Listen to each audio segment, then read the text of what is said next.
बुझे ना के वो के आई बुरानी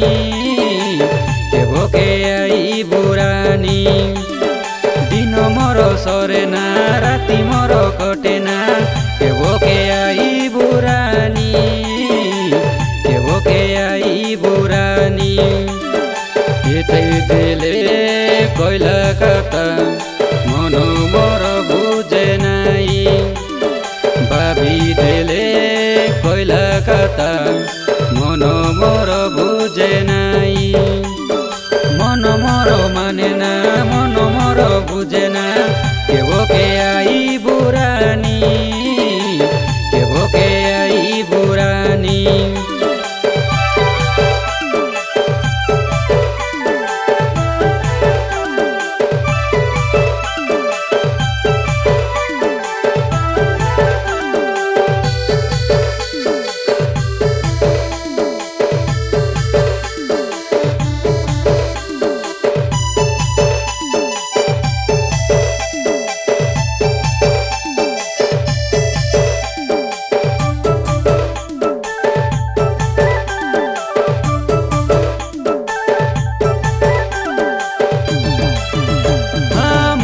श्री राम गाइला गीत के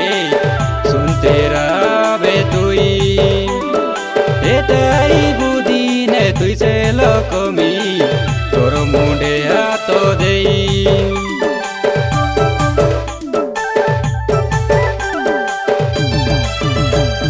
तुई रानी साउकर घर टकी मुई तो गरीब पिला तोर मोर जोड़ी करी रे लगड़ी रानी रे ऊपर वाला एतै दिले कोइला कता मन मोर बुझे नाई भाभी दिले कोइला कता मन मोर बुझे नाई मन मोर माने ना मन मोर बुझे ना के वो के आई बुरानी के वो के आई बुरानी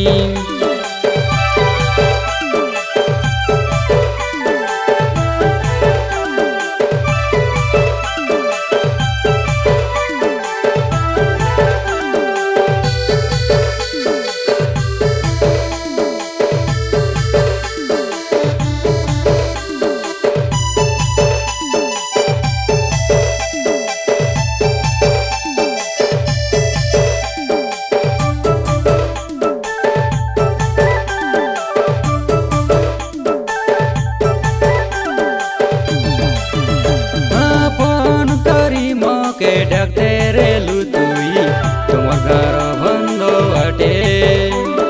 हसी खुशी ताने कता तेरेलु केड़े सुंदर बाटे घाटे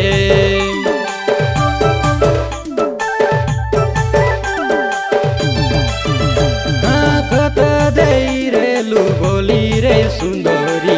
आशा करी रेली तोके से कता के तुई गलु की पासरी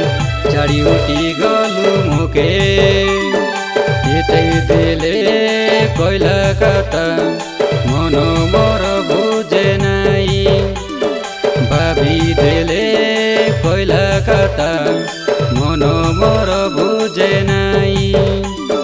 मन मोर माने ना मन मोर बुझे ना के वो के आई बुरानी के वो के आई बुरानी दिन मोर सरे ना राति मोर कटे ना के वो के आई बुरानी के वो के